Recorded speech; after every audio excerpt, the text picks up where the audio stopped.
दामन लगियां मौला मैं तो तेरियां,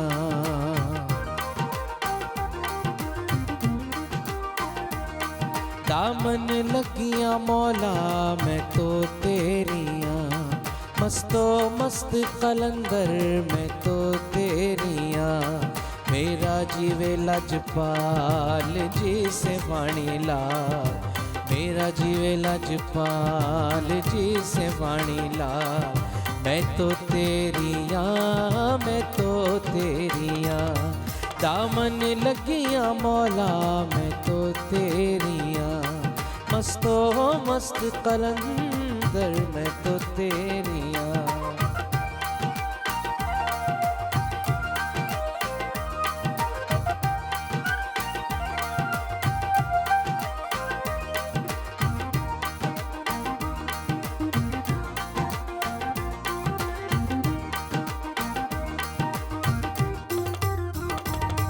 अज़लों चोट चढ़िया मुर्शिद ऐब भरिया,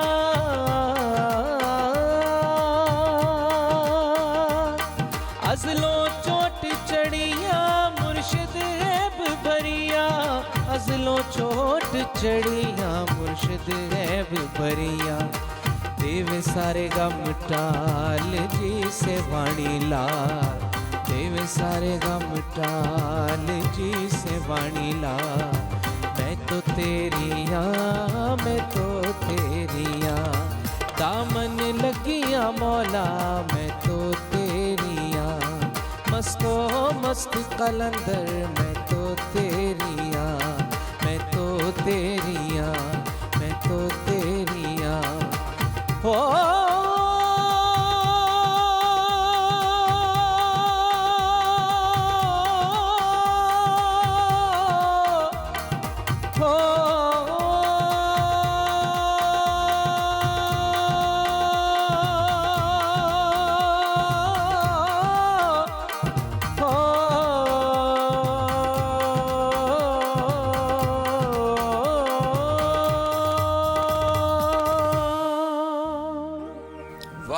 क्या कहने बॉबी भाई। Thank you. अस्सलाम वालेकुम, कैसे हैं आप? वालेकुम अस्सलाम, अल्हम्दुलिल्लाह बिल्कुल ठीक ठाक। क्या बात है, आज तो बड़े रंग बिरंगे हुए हैं आप। बस हर रंग कभी कभी अच्छा होता है। हैं आज मैं भी वैसे आपसे कोई कम ज़्यादा रंग बिरंगा नहीं हुआ। तो जनाब बहुत खूब, थैंक यू बॉबी। अस्सलाम वालेकुम दोस्तों, मैं फ़हीम अब्बास आप सब देखने वालों को खुश आमदीद कहता हूँ न्यूज़ कैफ़े में। और मुझे मालूम है कि आप सब बिल्कुल ठीक हैं, बिल्कुल खैरियत से हैं और आज के दिन को एक बेहतरीन अंदाज से शुरू करने के लिए, बल्कि शुरू कर चुके हैं आप सब। हम भी शुरू करते हैं अपना प्रोग्राम। फुरकान बॉबी तो अपना काम कर चुके हैं, आप दोस्तों को आज का मौजू बताना है मुझे। मौजू मुझे याद है कि जब मैं कॉलेज में था या उस एज में था तो अपने इर्द गिर्द अपने दोस्तों में से कुछ लोग मुझे ऐसे मिलते थे जो बिल्कुल फ़िक्रमंद नहीं होते थे कि उन्हें यहाँ पे नौकरी करनी है या उन्हें सही तरीके से पढ़ना है, सही अंदाज से। वो सिर्फ अपना वक्त पूरा कर रहे होते थे। भाई क्यों? जब उनसे सवाल होता था कहते मैंने यहाँ पे रहना ही नहीं है, मैंने बाहर जाना है। अरे तो ठीक है, अब अगर बाहर जाना है तो यहाँ पे तो तालीम अपनी मुकम्मल करो, यहाँ पढ़ाई लिखाई नहीं मैंने यहाँ पे रहना नहीं है, मेरे वो मामू बाहर होते हैं, मेरे चाचू बाहर होते हैं, मेरे अंकल बाहर होते हैं, जो भी है मैंने बाहर जाना है, मुल्क से बाहर। ये एक साइकी वाले लोग, एक ख़ास तबका है जो पाकिस्तान में काम करना ही नहीं चाहता, जो ये चाहते हैं कि हम मुल्क से बाहर चले जाएंगे और वहीं जाके काम करेंगे। यहाँ से उन्हें लगता है कि बहुत ही सब कुछ आसान होता है, वहाँ शायद दरख्तों पे पैसे उगते हैं या ऐसे सड़कों पे पड़े हुए मिलते हैं, मेहनत तो करनी नहीं पड़ती है। तो जहाँ भी उन्हें मौका मिलता है ऐसे लोगों को, वो मुल्क से बाहर भाग जाते हैं। अच्छा, मुल्क से बाहर यहाँ से जब भागने की कोशिश और ख्वाहिश लिए फिरते हैं ना, तो एक ख़ास तबका यहाँ पे और भी है जो फ्रॉडी होते हैं, जो फ्रॉड करते हैं इन लोगों के साथ, इन्हें अपनी बातों में लेके आते हैं। ये बाहर का एक बड़ा हसीन सा एक इमेज दिखा के वहाँ तो सिर्फ आपके लिए आसानियाँ और सहूलतें और आराम है और एक वो ग्लैमर है, पता नहीं क्या क्या उन्हें दिखा के बता के और उन्हें अपनी तरफ माइल करते हैं, इनसे पैसे लेते हैं और बस किसी भी तरह उन्हें बाहर भेज देते हैं। अब बाहर जाके इन लोगों के पास वहाँ के